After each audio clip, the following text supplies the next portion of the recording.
Yagya, and also in Bombay where she is. After the class, she will share about. First of all, thank you so much, Kreenaben, for your very warm invitation, and also to the entire LA Divine family. I'm very happy to be with you all today. Um, First of all, we are going to listen to today's Murli, and today's Murli is totally mainly on the subject of seva.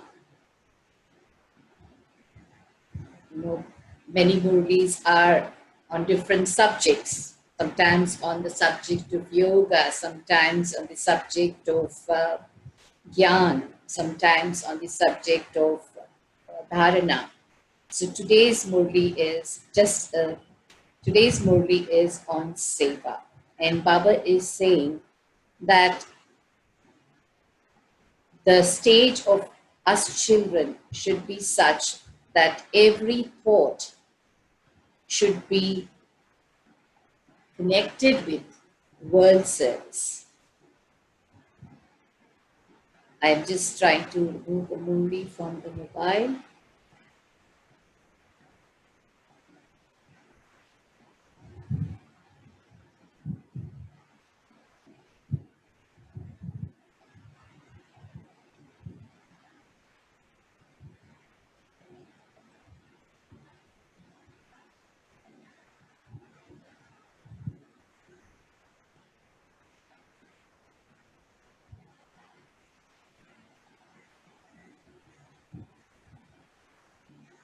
Yes.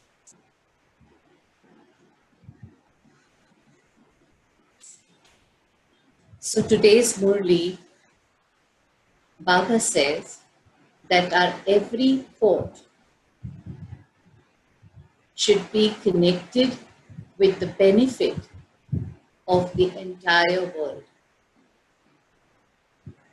If we think about this, it is completely opposite to the way we were living in Kali Yuga. Because there, most of the times, the thought that we used to create was first related only to ourselves. We never used to really bother whether this thought will benefit the whole world, maybe not even, we wouldn't think even whether it was benefiting our own family. It was only me and me and me. So from where to where, Baba is lifting us. We are ascending from such a lower level to a very, very highest level of living. Every thought has to be connected with world service.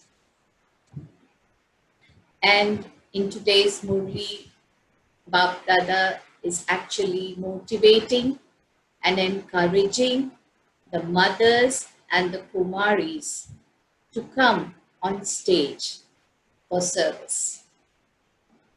And for that, Baba is explaining the various methods that they could use while serving, and also showing them the significance why Baba needs them for seva.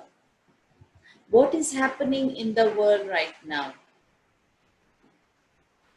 Do the world really know about God, about Gyan, about the future golden age that is coming, about the time to return back home? These all aspects are not known by the world. And so Baba says, it is only you who have recognized me as I am will be able to share these aspects to everyone outside. And so he was entire Murli Baba also said that sometimes children think that, it is Brahma who is talking about all these things. Baba said, always think it is Shiv Baba's Srimad, that Brahma Baba will never go against Shiv Baba's Srimad. And so whichever thought that comes, or whichever direction that comes from Bab Dada, has to be obeyed with lots of love and regard.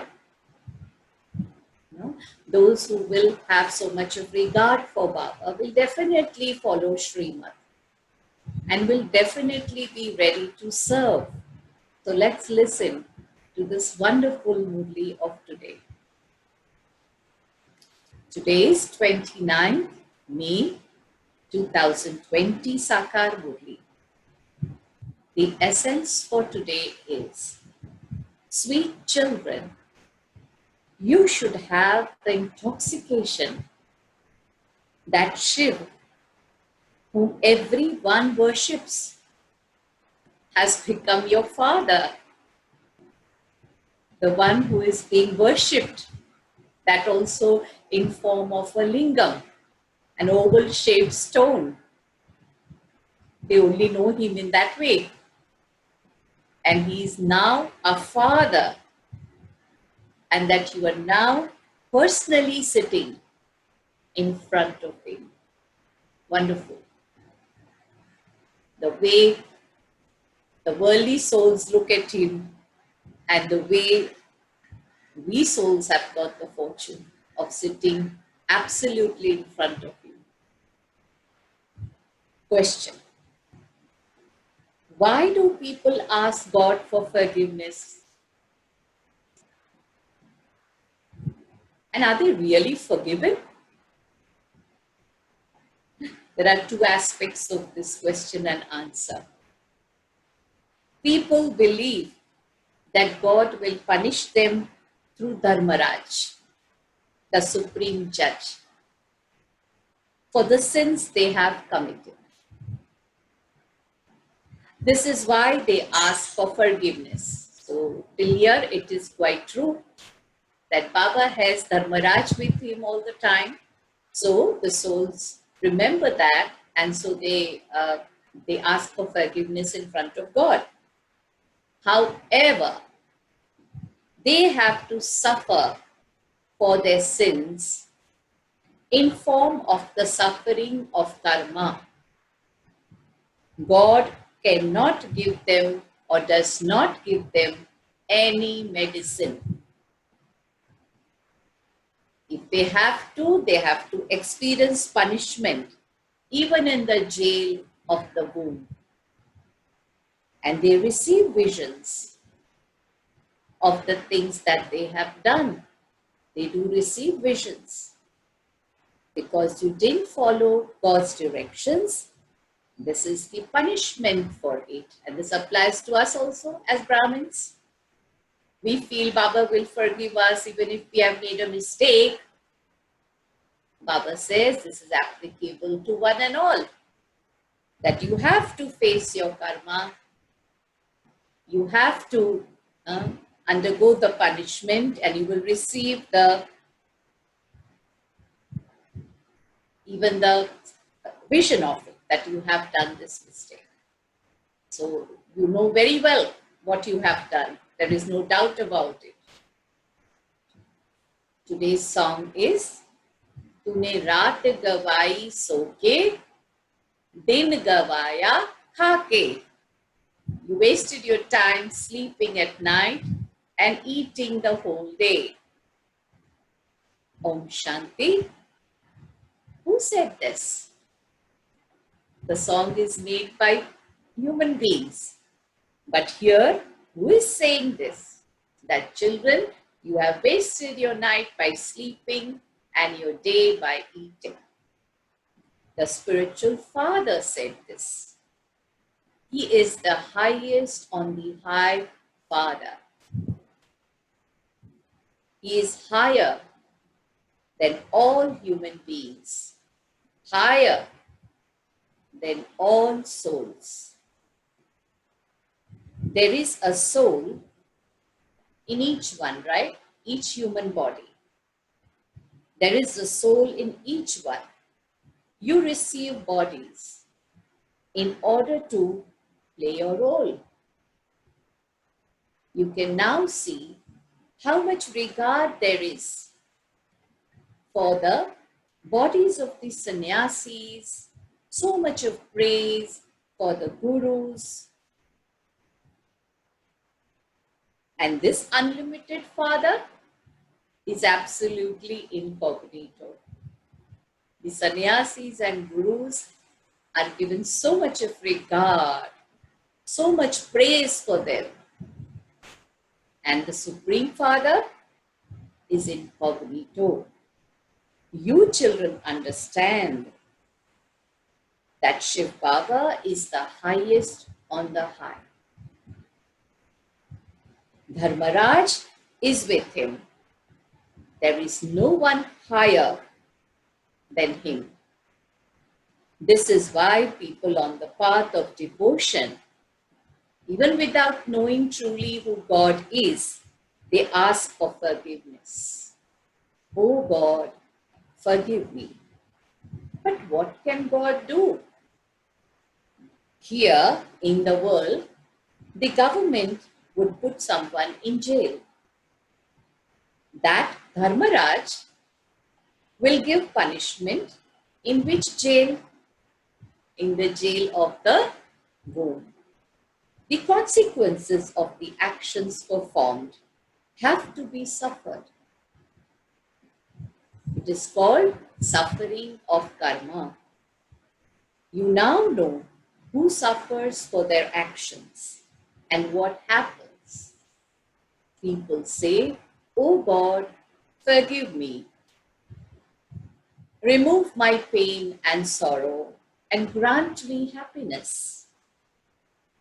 What does it mean? Does God give any medicine? He can't do anything. So why do they ask God for that? Because they know Dharmaraj is also with God, the supreme judge. When you do something wrong, there definitely has to be suffering for it. Punishment is received even in the jail of the womb. Visions are given of everything that you have done. It comes in front of us like a film reel, and you're able to see everything. Punishment would not be given without first showing you the visions of what you have done. But children, there is no medicine, etc. in the jail of the womb. Punishment has to be experienced there. When they experience sorrow because of the punishment, they say, "God, please liberate us from this jail." In front of whom are you children now sitting?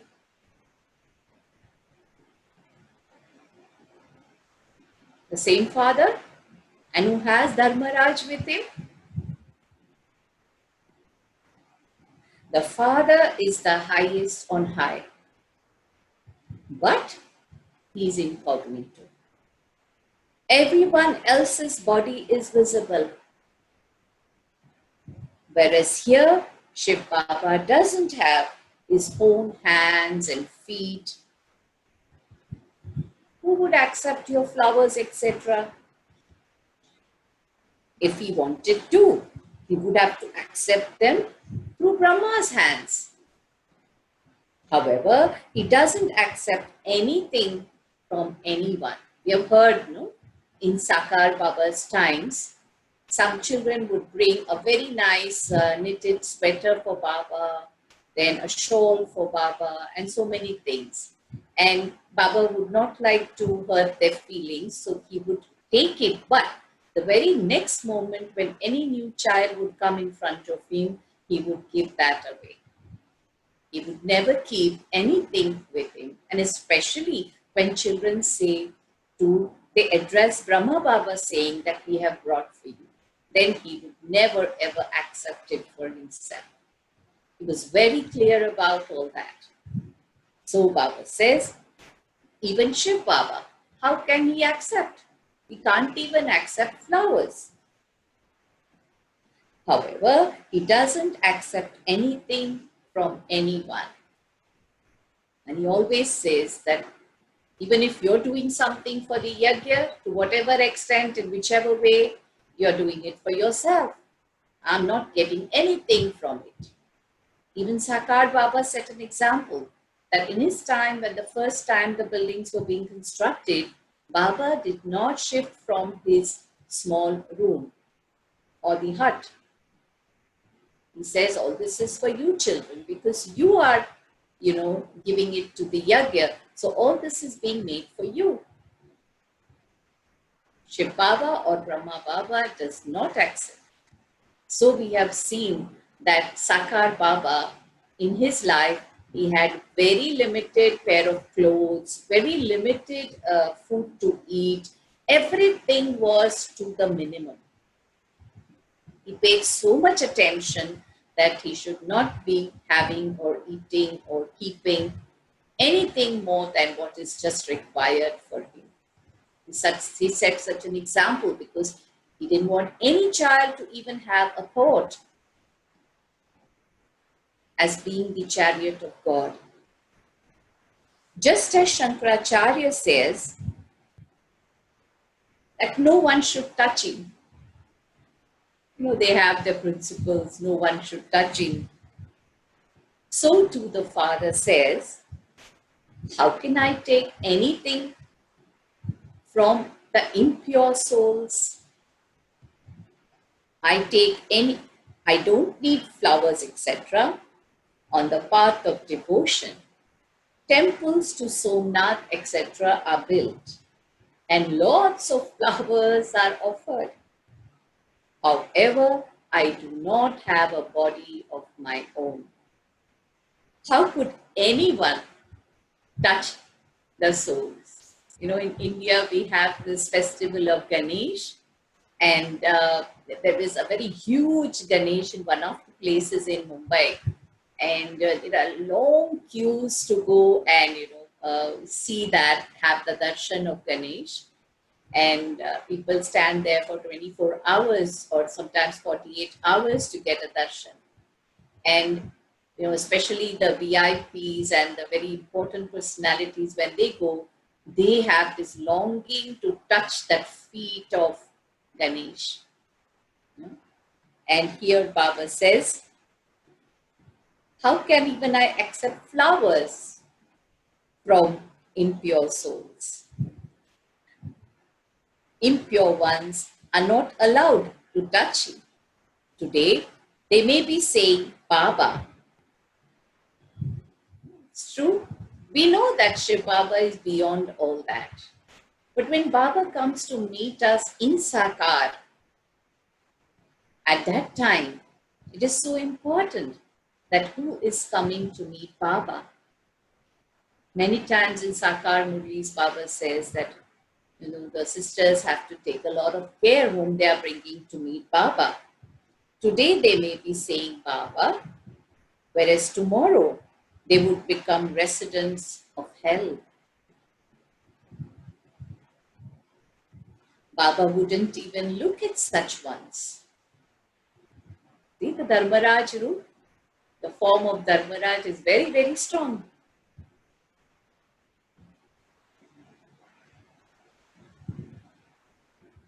The Father says, I am the highest on high. You see, sometimes there is so much of experience of love when Baba says, I'm the highest on high, I'm your Father. And today when he says, I'm the highest on high, it is not just the feeling of love, but there is something called truth. And a very high form of truth. According to drama, I also have to uplift the sannyasis, etc. No one knows me at all. people worship Shiv, but they don't know that Shiv is the god of Gita and that he comes here to give us the knowledge. Shiv means there are so many stories and they mix Shankar with Shiv. So they are totally different stories, based on Shiv. But here we know the truth that actually Shiv is the god of Gita, the true knowledge. Krishna's name has been put for this knowledge. If Krishna gave the knowledge, then what work will Shiv do? Therefore, some people think, oh, Shiv, he will not come at all. He is beyond all this. But you wouldn't call Krishna the purifier. I am called the purifier. It is also only a few of you who are able to have so much regard, highest on the high, God of Gita, purifier. He remains so simple and explains, I am the father of all the sages. I am also the father of every single soul, even Shankaracharya. Shankaracharya is also my child. Of course, the father of their bodies are physical, but I am the father of all the souls. So how do we listen to the Murli? By experiencing ourselves to be souls. Everyone worships me. I am now sitting here, personally in front of you. However, not all of you understand who it is that you are sitting in front of. Souls have been used to being body conscious birth after birth. Therefore, they are unable to remember the Father. They continue to look at the body. We are so used to body consciousness that every time we are not able to be in remembrance of the Father and we continue to look at the body. If they become soul conscious, they would be able to remember that Father and follow his Srimad. There's only one door through which we can enter to follow Srimad and remember the Father always. There's only one door, and that is soul consciousness. The Father says, everyone is making effort to know me. Only those who become completely soul conscious by the end will pass this examination. A little body conscious will remain in the rest. The Father is incognito. Third time, the Father is incognito. He appears in front of us in a very simple way. Yeah. Daughters can go to the temple of Shiv to explain. It is you Kumaris who give Shiv Baba's introduction. Of course, there are both Kumars as well as Kumaris. Kumars must also give the introduction to others. Mothers are especially uplifted because they have done greater service than men. Therefore, you children should have keen interest in doing service, just as there is keen interest in the worldly studies, but that is physical, whereas this is spiritual. by studying a physical education and learning drill, etc., imagine when you compare it with this spiritual study, what do you get? You get nothing. For instance, when a couple have a child, they would celebrate his naming with a lot of pomp and show, etc. It's normally on the 6th day after birth. But what would he receive? They are all celebrating. What will he receive? What would he receive? There isn't enough time for him to attain anything. Anyone who departs from here now would also have to take rebirth. Baba is referring to us. Anybody in the path of knowledge now, if we leave the body, then again we have to take rebirth. But he would not be able to understand anything. Imagine that 6th day after birth is a lot of grand ceremony with a lot of pomp and show. What does that newborn baby understand? What does he get? Nothing. Similarly, Baba says, suppose we, after getting the knowledge, we leave the body and take rebirth again, what will we understand? Anyone who studied here and left his body would go and remember Shiv Baba in his next childhood according to what he had learned.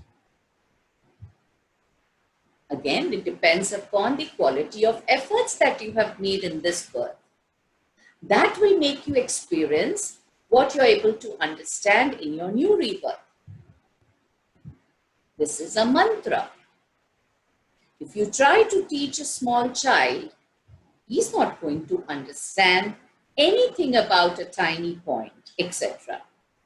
He would simply go on uttering, Shiv Baba, Shiv Baba, Shiv Baba.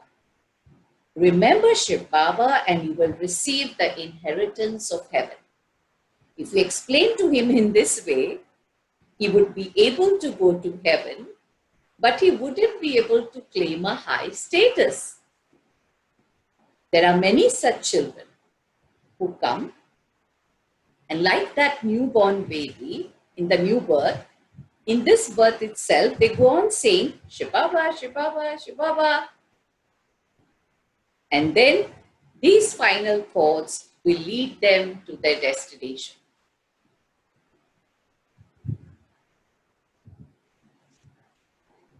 A kingdom is being established. Always again giving us the reference, giving us our aim and object. Child, it is not a simple thing. I'm incognito, I've come in a simple manner. But what I've come to teach you is Gita, the real knowledge, and give you the inheritance of the heavenly kingdom. So, a kingdom is being established. People worship Shiv, but they don't know anything. Just as little children continue to say Shiv, Shiv, Shiv, Shiv, but they don't understand anything. So here too people worship him, but they don't have that recognition. In the temples, the people who go to the temples, they don't have any recognition. So therefore, you should tell them. The one whom you worship is actually the ocean of knowledge. And he is the God of Gita. He's teaching us right now.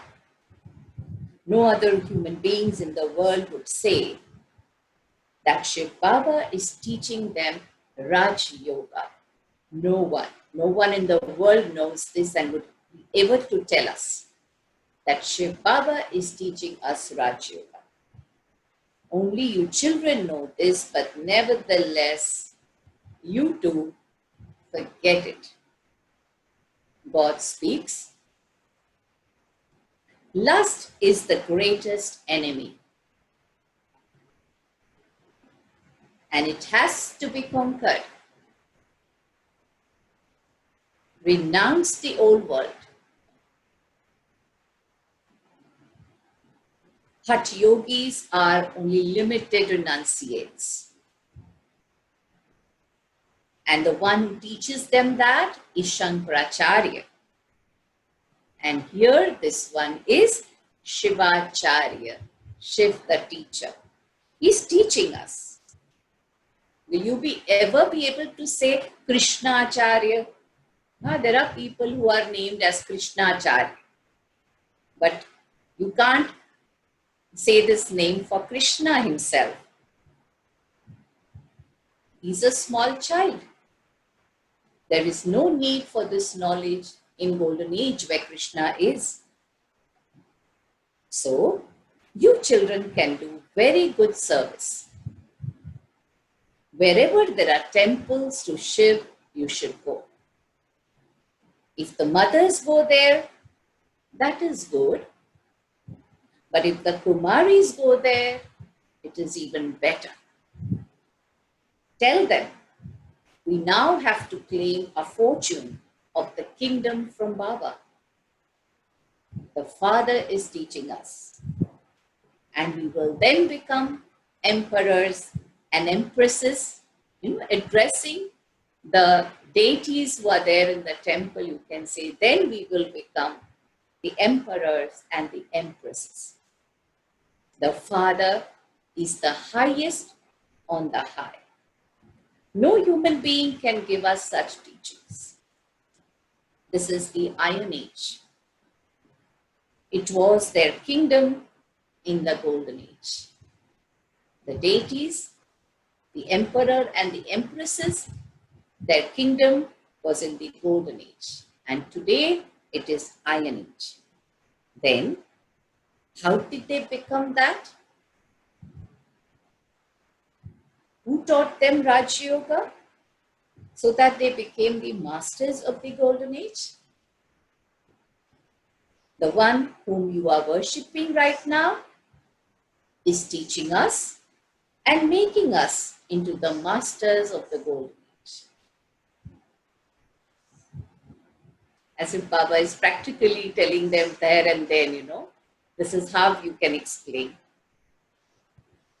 Establishment takes place through Brahma, sustenance through Vishnu, and destruction through Shankar. Those who belong to the impure family path then go and belong to the pure family path. This is the transformation that takes place. Those who belong to the impure family path will then go to the pure family path. They say, Baba, make us impure ones pure. Purify us and make us into deities. There too, it is the family path, where in Golden Age, they have no desire to become gurus of the path of isolation. In the family path of Golden Age, there is no desire of going into isolation. You can become gurus of those who become pure. There are many such companions who don't get married for wives. Therefore, you children can do all these types of services. There should be this keen interest within you. Why should we not become Baba's worthy children and go and do service? After explaining everything, Baba is saying, doesn't this thought come to your mind that, gee Baba, I should become that worthy child to go and do your service? Even destruction of the old world is in front of you. Shiv Baba says, Krishna can't exist here. He only comes once, and that too in the first birth of Golden Age. He cannot have that same feature and that same name even in the next birth. In 84 births, he would have 84 features. So Krishna cannot teach this knowledge to anyone. How could that Krishna come here? You now understand all of these aspects. For half the cycle, you had very good births. You started with Krishna along with you in your first birth, and then you had number of very, very good births. And then the kingdom of Ravan begins. Human beings at last become absolutely like animals. Where we started our life cycle with Krishna, 16 celestial degrees complete, and then now we become absolutely like animals. We continue to fight and quarrel with one another. It is the birth of Ravan, is it not? However, it isn't that a soul takes 8.4 million births. There are so many philosophers and so many gurus, etc., who still go on preaching about we taking births as animals because we have to go through the suffering of karma, etc. And Baba specifies that in the Murli. There could be 8.4 million species, but that doesn't mean that souls take that many births. The Father sits here and explains all of this. He is God, the highest on high, and He teaches us that there is this one next to Him. If you do not study well, you become someone's maid or servant. Would you become a maid or servant to Shiv Baba? No. The Father explains, since you do not study, you will go and become maids or servants in golden age, not in any maids and servants to Shiv Baba. But you will go to golden age and then you will become maid and servants to someone else. What would someone become if he doesn't do any service at all? There are so many methods of service, so many different types of services. Service through mind, service through mouth, service through karma, service through contacts, relationships, service, giving your time, service, encouraging someone, motivating someone, giving courage to someone, giving just company to someone, inspiring someone. There are so many different ways by which you are able to serve the world. What if someone doesn't do any service at all? Suppose I am in Baba's home and I clean Baba's house, but I don't have remembrance of Baba.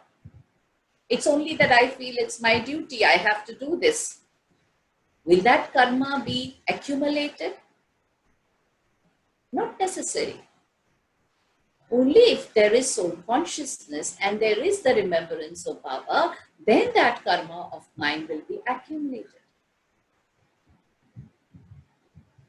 It enters your, do not do any service at all, but simply eat, drink, and sleep. It enters your intellect. What will you become? And yet you feel, I will become an emperor. That intoxication is very easily there in us, that we will become the emperor and empresses of golden age. But such people won't even come in front of Baba. They understand for themselves what they would become. But they still don't feel any shame. They don't understand that they have to make progress. To belong to Baba means what? Each day we have to make progress and attain something for ourselves. This is the most important point of today's movie, the most valuable point of today's movie.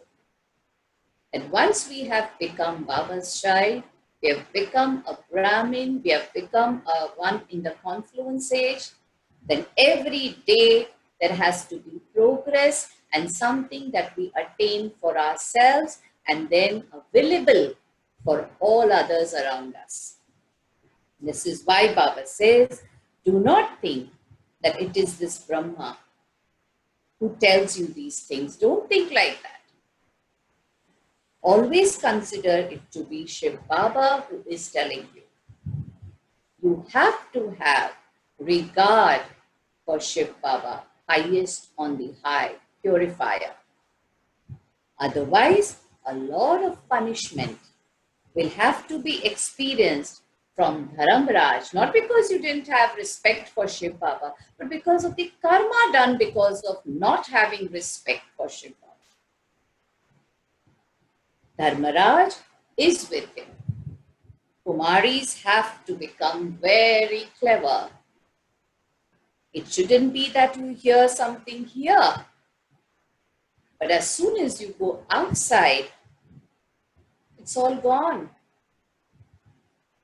There's so much expansion on the path of devotion. The father says, children, now renounce poison. Become the residents of heaven. Create such slogans. Become courageous lioness. You have found the unlimited Father. Why should you be concerned about anything else? The government does not believe in religion. So how would they come here to change from humans into deities? They say they don't believe in any specific religion.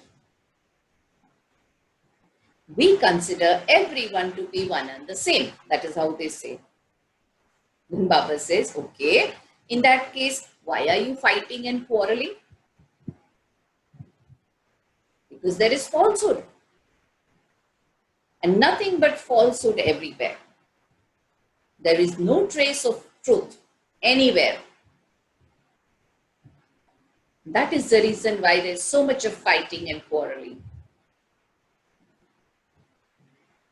Today, a little news that I just read in one of the messages is that China always wants to fight with the neighboring countries only because there are inner problems there in their own country. So you see, where there is falsehood, then what will happen? There is always fighting and quarreling. The first lie begins with the lie of saying that God is omnipresent. There is no such religion as Hinduism. The government of India says Hinduism, but there is no such religion as Hinduism. Christians have their own religion. They do not change themselves or their religion for anybody else. How come people of Bharat who change their religion because somebody else tells them to do so and they say that they are Hindus? Just look at the names they give themselves. Shri, Shri, so and so. However, no one can be Shri that is elevated at this time. And no one can even give Srimad. Those are just their iron-aged directions. How can you say that that is Srimad? If you Kumaris become alert and active, you can explain to anyone. You have to become alert, active, courageous. However, very good and clever Yogyukta, daughters are needed, those who remain in remembrance. Acha, to the sweetest, long lost and now found children. Mother, father, God, mother, father, Bap Dada say, good morning. The spiritual father says, Namaste to the spiritual children. And the spiritual Spiritual children say, Namaste to the spiritual father. So what subject was the Murli today? Shiva. Can we unmute the mics, please?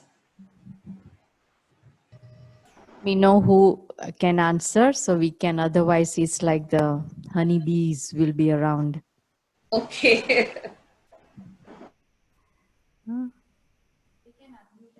Service.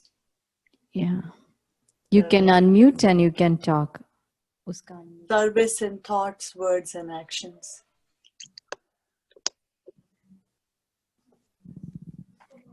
आपका The Murli was on the subject of service. And whom was Baba encouraging today? The mothers and Kumaris. Yes, the Kumaris and the mothers. The mothers are always kept ahead to uplift, but where there is the question of giving knowledge, going to the temples and giving knowledge, then Baba always kept Kumaris ahead. And said that, if they become, what should be the qualities in the Kumaris?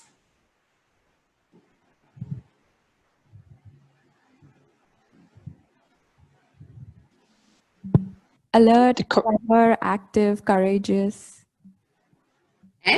And Clever. remembrance of Baba. clever and remembrance, Yogyukta. Yes. I mean, they should be able to understand the knowledge, in the way Shiv Baba is giving us. And you have to take the knowledge in the same way. And then you have to have, you have to follow the Srimad very well.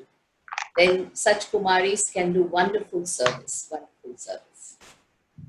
And Baba said, okay, those who will not do service at all,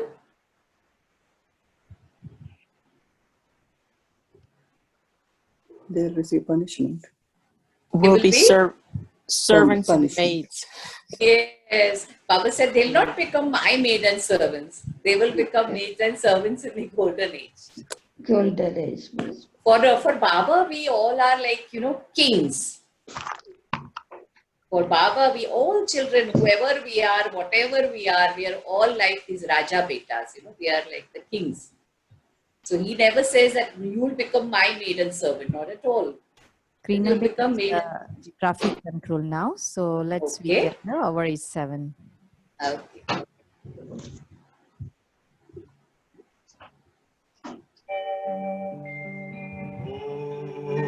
Om Shanti Shanti Om Shanti Shanti अंतर मन में ज्योति जगा लो होगा दूर अंधेरा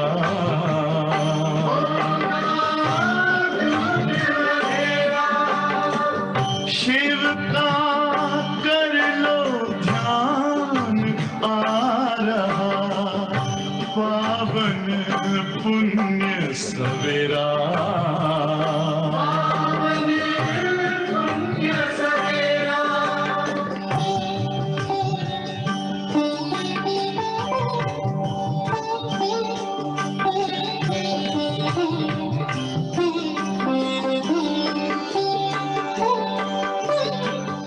तुम हो कौन कहाँ से आए अपने आप को जानो राजयोग के द्वारा अपना परम पिता पहचानो जानो इसी राजपथ पर चल कर तुम पालो अपना बसेरा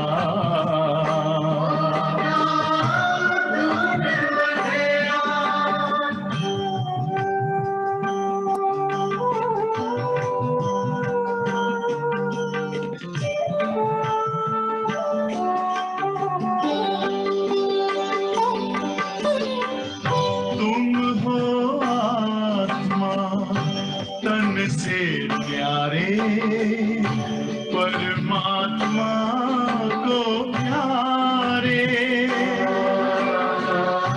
दिव्य गुणों को धारण करके योगी बनो दुलारे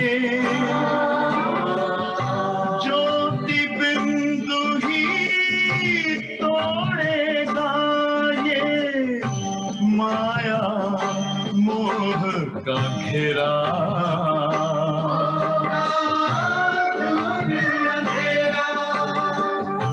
अंतर मन में ज्योति जगा लो होगा दूर अंधेरा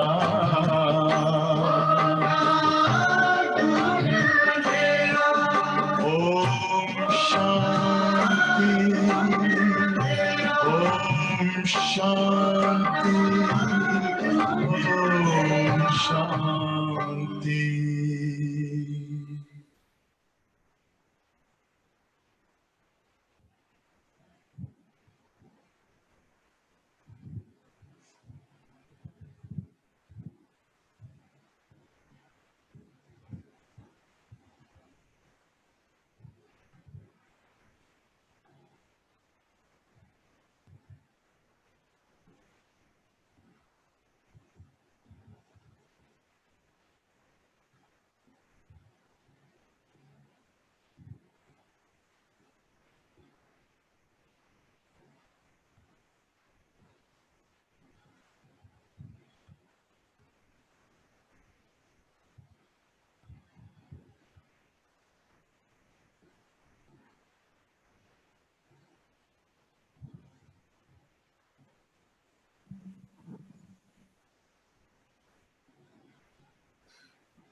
Om Shanti.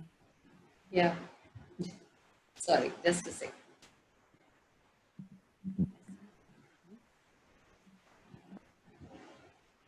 Dharna point. Yes.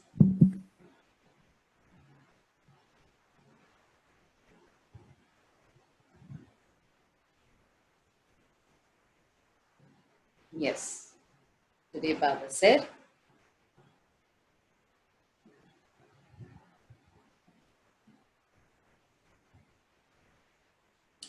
in order to make progress, remain engaged in Father's service.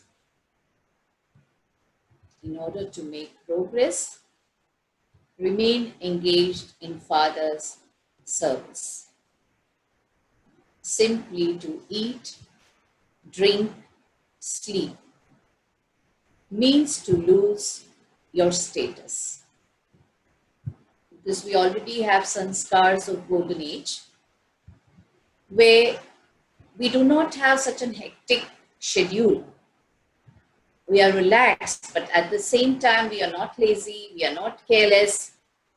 But at the end of Kali, when we come to Baba, many times those sanskars emerge, in which there is carelessness, laziness, just whiling away our time.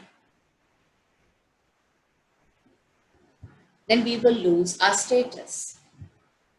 Have regard for the Father and his teachings. Make full effort to become soul conscious. Imbibe the Father's teachings and become a worthy and an obedient child. Today's blessing is, may you easily become complete and make Maya your servant. We will not become maids and servants in golden age, but we will make Maya our servant by offering yourself to world service. Now, surrender all your time, attainments, knowledge, virtues, and powers for world service. Whoever thought you get, check whether it is for world service. By offering everything for service, you will easily become complete. With your love for service, the small papers or the tests that come will automatically surrender themselves. You will then not be afraid of Maya, but will always be victorious and continue to dance in happiness. You will experience Maya becoming your slave. When you surrender yourself to service, Maya will automatically surrender herself to you. Today's slogan is, close your mind. I mean, it wouldn't be closing your mind actually, but it is like going within with introspection and not speaking and just not thinking also, just going within, conserving energy and anger will finish. You know, the mind becomes a chatterbox. So if you are able to stable the mind with the help of introspection, then anger will also finish. So this is today's wonderful Murli of Baghdada. Om Shanti. Yes, Kreenaben. You can share your experience so everybody can know. Okay. My connection with Kreenaben is from many, many years. I think it was the year 1985 that I was in San Francisco and I met this beautiful soul in this Brahmin life of mine. And just in a matter of 4 days, I really learned so much from her, so much. That our relationship... Why you came to San Francisco? Yes, I will tell.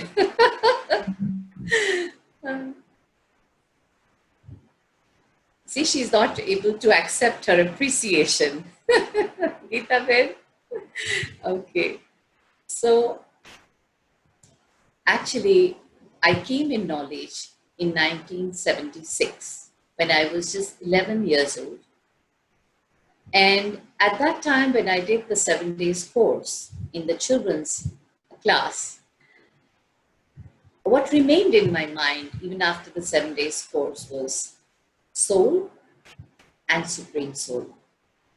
And I was from the Jain background, but I'm lucky that I was not so much colored by the Jainism knowledge, that my mind was open, and maybe this fortune was given to me by Baba to at least retain these two magical words, soul and the supreme soul.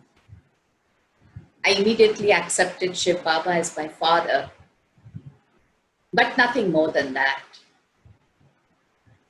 And just in a very childlike manner, I started my meditation. Murli was too long for me, and I couldn't listen to the full Murli, because it was very heavy. But as time passed, and I was in college, and Sister Usha, who is now in Madhuban, of course, Sister Yogini, Sister Ansula and Sister Usha. They were all part of the Vileparli Center in Mumbai where I took the course. And Sister Usha would motivate me again and again with her experiences. And then she told me about her meeting with Baba in Madhuban. And I said, I would like to go and meet Baba. I was 18 at that time. And I was not knowing any of the principles and, the rules of Brahmakumaris till then. Like, I was eating outside. I used to go to watch movies with friends. I had a big circle of friends, etc. So, but at that time, she pointed out to me that if you want to meet Baba, then these are all the things that you need to do. And you still have 6 months in your hands. If you show practicing all this with your heart, then definitely you will get a chance to meet Baba. And at that time, drama, Baba, and my thought clicked together. And I said, yes, I will do.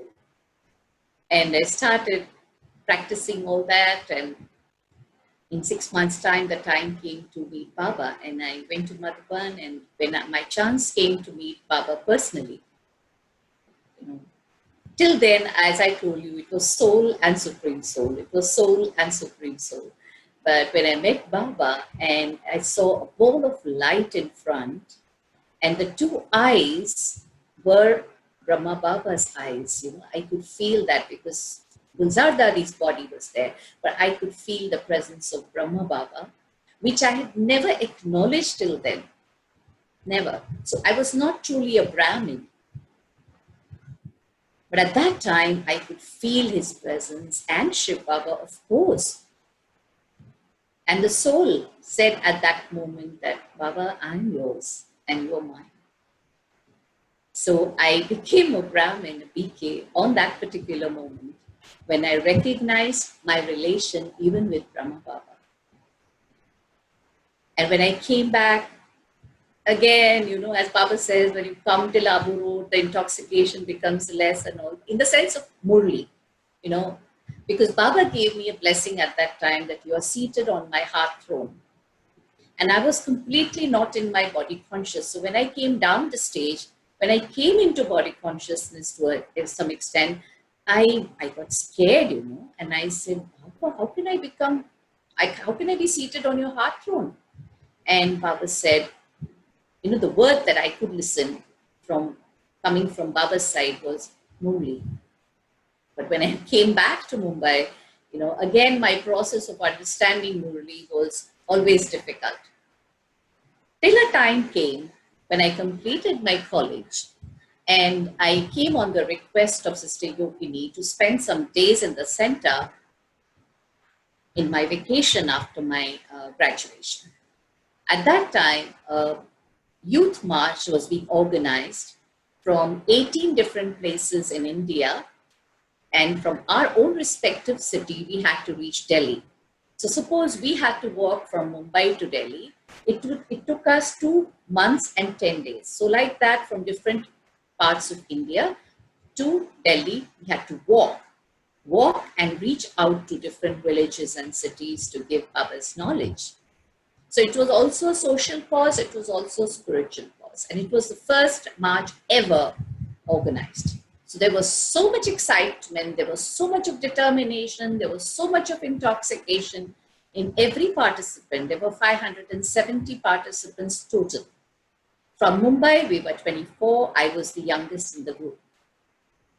And as we were walking through, the first time in that year, I fell in love with Baba and I fell in love with service. I was always confused, what is my life for? I'd never even thought before, but after getting knowledge, I used to think whether I have to work, I have to do a job, I have to join business with my father, whether I have to get married, whether, what I have to do. And then it was Baba who helped me to clear up the whole messed up things in my mind. And I saw so clearly that this is my path, this is the path I have to move on. And that is Seva. And I loved every bit of it.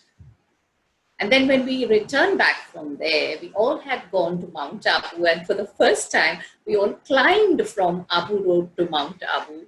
We walked up there because we were all in that intoxication that if we could walk through the whole of Bharat, why not from Mount Abu Road to Abu? And we did that, and we really enjoyed it.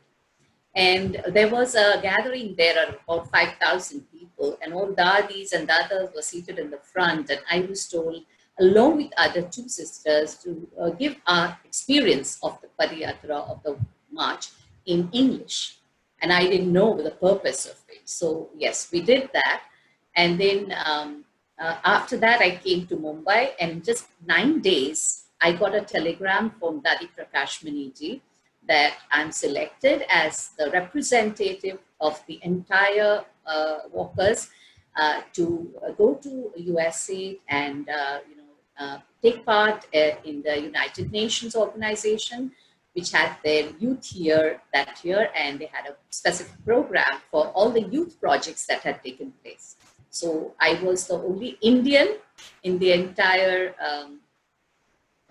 the United Nations hall, and I had to share my experience about the youth march, and in the mid time, that is afternoon time, I had to also perform a dance performance. and that also was a gift to Baba from my side, and Baba's gift to me, that I got this chance. And I have never ever participated in any elocution, dramatics, or dance programs in my school or college, because I was a very nervous, shy, and a fearful child. And can you imagine what Baba has done? And I could see the changes that Baba was making in myself. And everything was credited to Baba very easily. That Baba, you are teaching me, you are doing this for me, you are doing this for me. And that was the pleasure, that was the happiness I was getting from him. And I stayed at the New York Center with Sister Mohini, Sister Gayatri, and Sister Kala for about 4 months. And every minute of that stay of mine, and the difficulty of the Murli which I had was completely finished when I started listening to the English Murlis in New York, where Sister Mohini and Sister Gayatri would do the classes. And I would be in the front row writing every bit of the Murli in English. And that's the time when my love for English Murli and Murli of Baba was really deepened. And then thereafter, I've never missed Baba's Murli. And second thing is about my love for the clarity of the course. I used to give courses in Mumbai, but it was just like what I've learned, I have to give. But in New York, when I studied the English course again, because I was told it is different in West, the way you give courses. So I started reading Sister Jayanti's courses, and the first time I could understand the knowledge, the way I could naturally then share it with others. And that was a great transformation that I felt within myself at New York. And it is in that period that I had a ticket which was for a few places in USA that I had to visit, just travel. But I had completely forgotten about that ticket in Seva. Sister Mohini reminded me that you had some ticket, and that is how I went to San Francisco and Los Angeles. Sister Denise was in Los Angeles at that time, and I went to Washington and such other places. And so in San Francisco, I met Sister Chandruben and also Sister Geeta there. It was lovely. So that is how. So slowly, I could feel the knowledge entering into my life, and the surrender aspect is still going on. But slowly, how I'm entering, like how there is Ganges at Banaras in India, and then there are steps, that take you to the Ganges. So I felt as if, I'm going one step after the other, I'm progressing and going towards, the real experience of knowledge. So of course, it starts with a lot of theory, but then slowly you understand that this knowledge is not just theory, unless you don't feel the practice and of course, meditation. Without meditation, you cannot even practice, because it's only meditation that gives you that clarity and the confidence to practice knowledge. This is what my experience says. And the things like brahmacharya, celibacy, and not eating outside, and not seeing films outside, not going into wrong company, all these are just physical disciplines that we have to create for ourselves. You know, it's like creating a ground for making effort. But then what happens after that? And then the depth that you can experience in yourself in terms of transformation is the source of true happiness of Brahmin life. You know? And that power that you are able to feel from within, which you cannot credit to yourself. You'll always say it is Baba's power. So that experience is very, very strong as we move ahead in Brahmin life. And when situations come, when problems come, when you yourself make mistakes, though you know that you know the knowledge, you're meditating every day, you are in celibacy, everything, but still, you know, sometimes you do make mistakes in Brahmin life too. And whenever you make mistakes, the experience is that if you are true to Baba, you come out of that, you emerge from that mistakes even more better. And you move ahead in Brahmin life. Yeah, sometimes you do lose upon some time.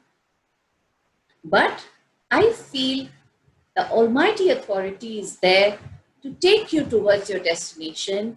Whatever lessons are remaining because you lost time, He will be there to fill you up with those lessons as you progress further. Only you don't have to be defeated.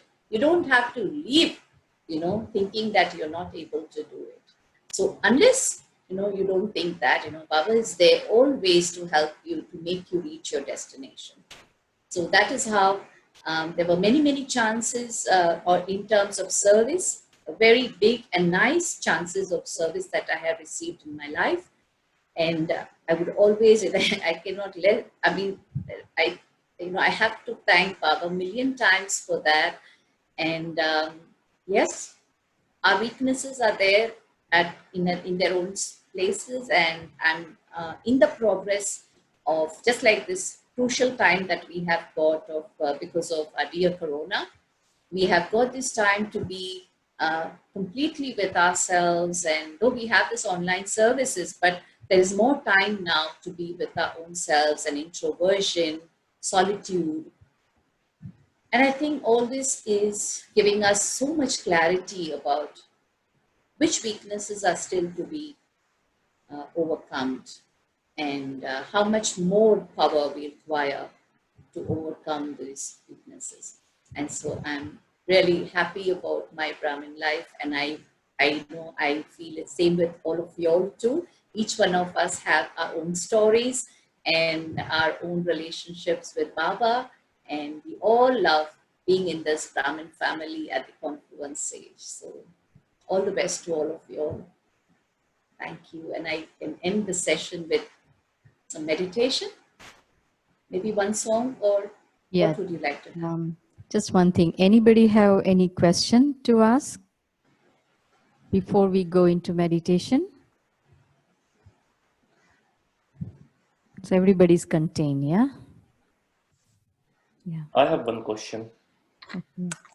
You can open your window so you can see. Sure.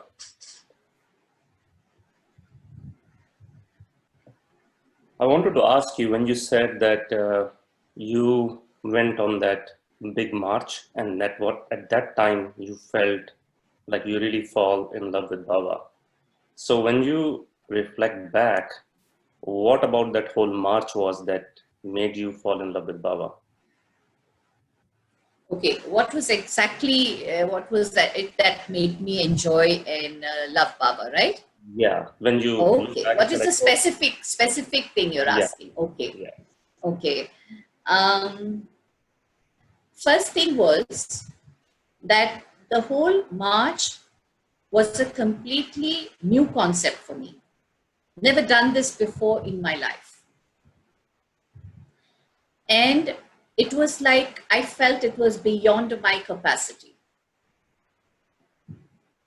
But when I entered this seva with the thought that Baba is enabling me to do it, and Baba is going to do was going to make me walk and take me to my destination. And that inner eagerness that no, I want to be a part of this. That means a determined thought. All this work together to be actively participating in the march, and everything like walking, the collective effort, everybody's sanskars all together as a team, then our routine, getting up early at 3 o'clock, 2 o'clock sometimes, getting ready, start moving at 5, and then the whole routine, walking sometimes for 25, 30 kilometers at one time, and then reaching a place, and then going to different very remote villages where there are no electricity supplied to, all these different things which I've never done before. And all that was actually filling me with a lot of happiness and power. So it was not all smooth sailing. It was a lot of hardship in different ways. But I saw that in spite of hardship, which I would not be able to do otherwise in my life, because I was very nervous and I always used to give up things very easily, here I am there and I am experiencing a lot of happiness. I'm experiencing a lot of power. And every morning I'm getting up with a new motivating force.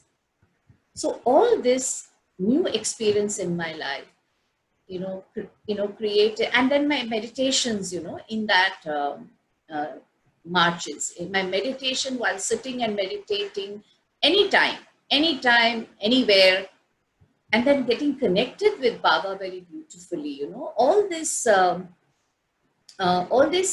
that thing was coming to me, and that gave me natural love for Baba and also for Seva, because I felt that this is something which is part of me.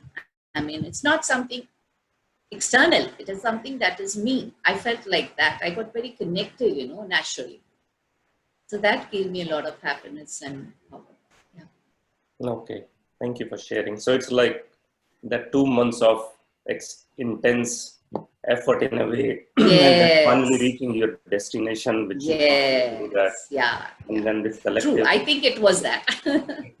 Yes. At that time, maybe I couldn't have even expressed it. But I think it is the intensity that makes us experience. Yeah. True. Very true. Thank you. Welcome. Kreenaben, there's another question. Yes. Were there any objections from Lokik parents when in Gyan or when you did the whole march? Okay, thank you so much. See, there was really no objection for me. My father did not like actually me. I mean, he didn't realize that I will not get married. So he was happy when I was doing the course and I was even going to my college and all that. So he was very happy. This all happened so suddenly that Sister Yogini requested me to come and stay for 15 days. So my father really didn't take it so much seriously. That okay, fine, as if, and I go somewhere else, I'm going to the center and staying there for 15 days. And then I went into the march and he came in midst of the march and he saw that I've become all black, because of different climates affecting us, and I was not recognizable at all. And my father said, no, you have to come back home, you come home and all. And I said, no, I'm going to continue with this march and I'm enjoying myself. Please don't worry about me. That's how I had answered to him. And so then he started getting worried that I don't know what this one is going to do, because my eldest sister was mentally retarded. My elder sister was not wanting to get married even before we came to Brahma Kumaris. So he thought that I'm the only one who's going to get married and he's going to do all the arrangements for me. And now he sees that his plan is getting flopped. So he was a little insecure. And then secondly, he thought, this nervous, shy kid, I don't think so she'll be able to do anything in Brahma Kumaris. And so he was really little scared of my, feeling that I'm going to be in Brahma Kumaris. But after the march, when he came to know I'm flying to US, he was so happy. And he said, I never believed that my daughter could be doing something like this. So it was like beyond his imagination, and he was too happy to send me to New York. Yes, he was one of them who wanted me to come back at the end of 4 months. That no, we'll send you back again, but you come, because that little insecurity was there in him, that she might, get dedicated completely, in Brahma Kumaris. But when I came back and he saw me, I mean, he was like this. He couldn't even talk to me anything about marriage or other than Brahma Kumaris, because even my mother told me when the first time I entered the house after New York, she said, "Oh, an angel has arrived." That was a type of transformation in me. And she was standing there that she would come and hug me, tightly and all that. And she couldn't do that. She was just going on taking drishti, and she was so overwhelmed with that state that Baba had made me. And so my father also completely silent. And then I just said that I have to go back to the Vileparle Center to do Serve Seva. I will not be staying at home. But he was not ready to completely surrender me. But when I went to Hyderabad, that was in the year 1994, when I was well settled in Hyderabad with the Nagarjuna group of companies and the sponsored center, I was staying there. And he came with the family to just see how I'm doing and all. And when he went to Baba's room there, I don't know what inspiration he got from Baba's room. When he came out and I said, "Father, are you ready to do my surrender ceremony now?" So he said, "Yes, I am." I mean, there was no hesitation of any kind. So it was 1994 when the surrender ceremony took place in Madhuban. So that is how I think I am one of the fortunate ones who did not have to face any objection of any kind. Though all my relatives were Jains and all, but nobody had nobody really expressed anything to me in that way. So that's my part in drama, I feel, in that way. Shanti. Shanti, can you guide us into meditation now? Okay.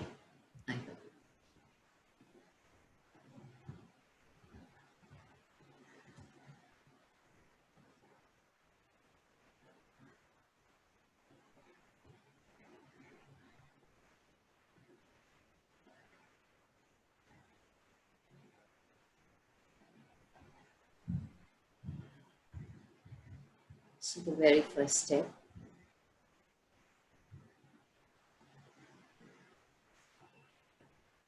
feeling the environment around us right now.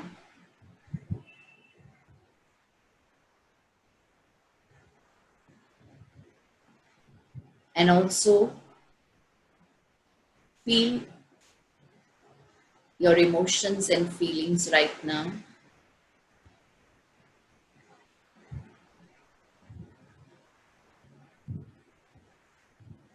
And now we need to detach from all of these,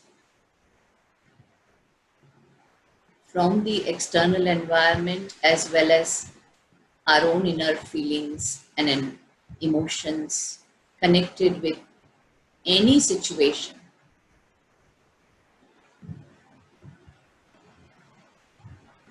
Feel yourself seated on a lotus flower.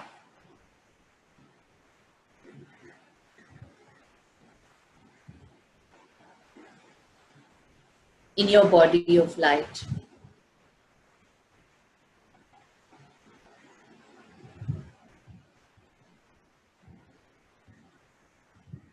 And you, the sparkling star in the center of the forehead,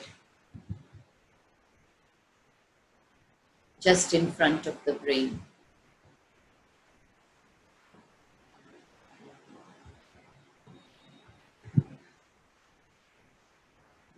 Constantly emanating light in all four directions.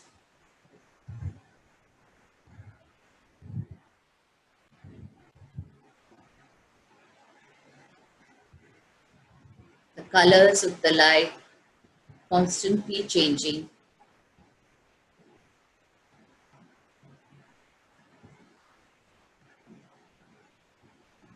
as we souls emit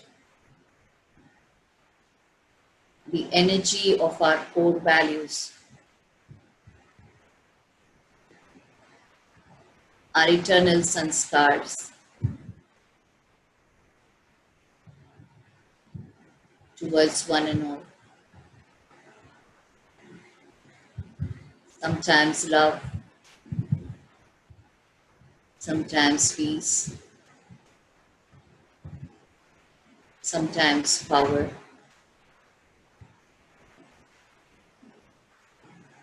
sometimes purity.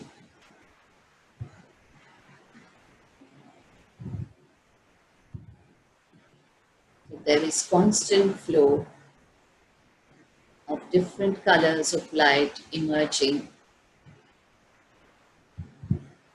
from us, the soul, in all four directions.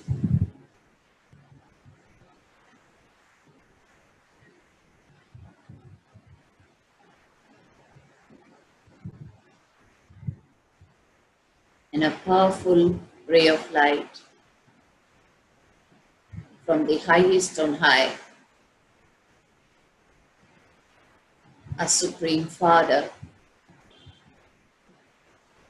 the Purifier,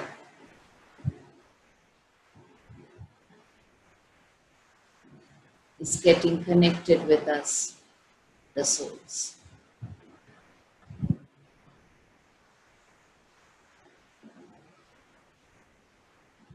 And as soon as His light gets connected with us, the rays of light emerging from us go to far, far distances.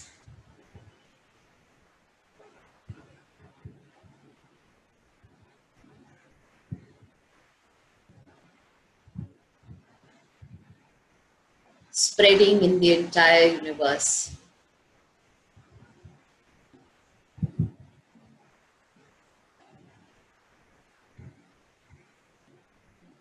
And we are now like lighthouses.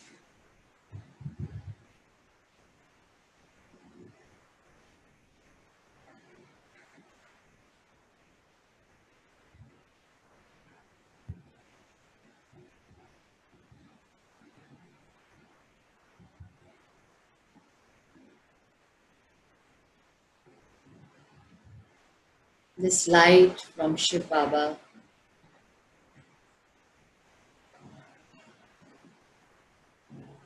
is transforming me, and through me serving the whole world.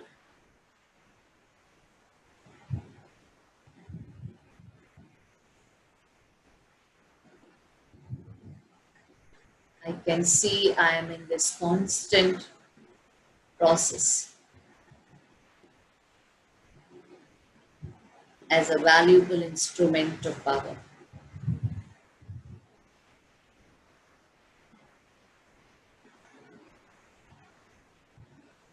I feel combined with Bap Dada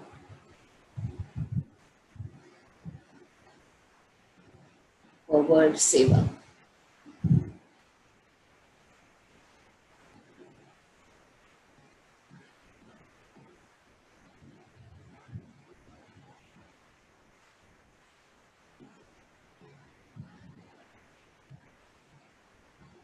I feel light, I feel happy,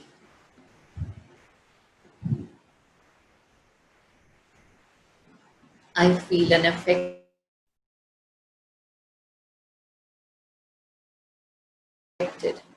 by anything around.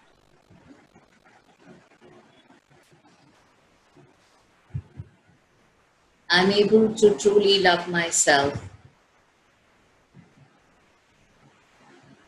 in the canopy of unlimited love of Baba.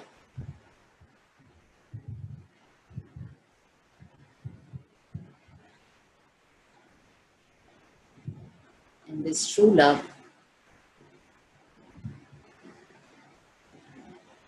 is freeing me from the clutches of my own limitations.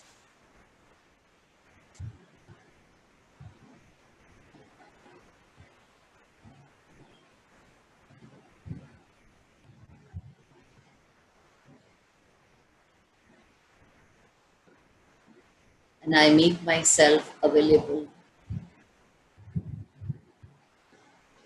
so that Baba can do the whole process of transformation.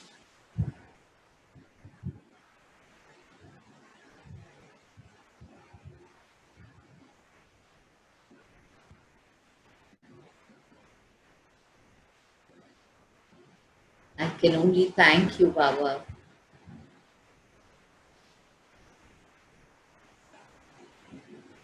as you know what I have to do and how I have to do.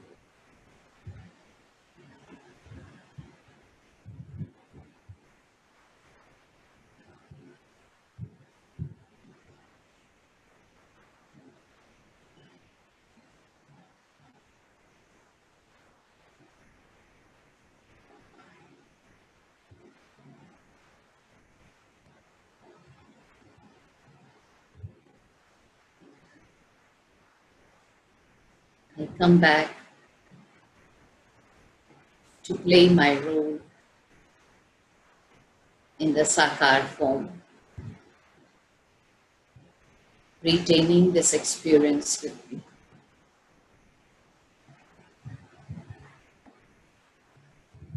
Om Shanti.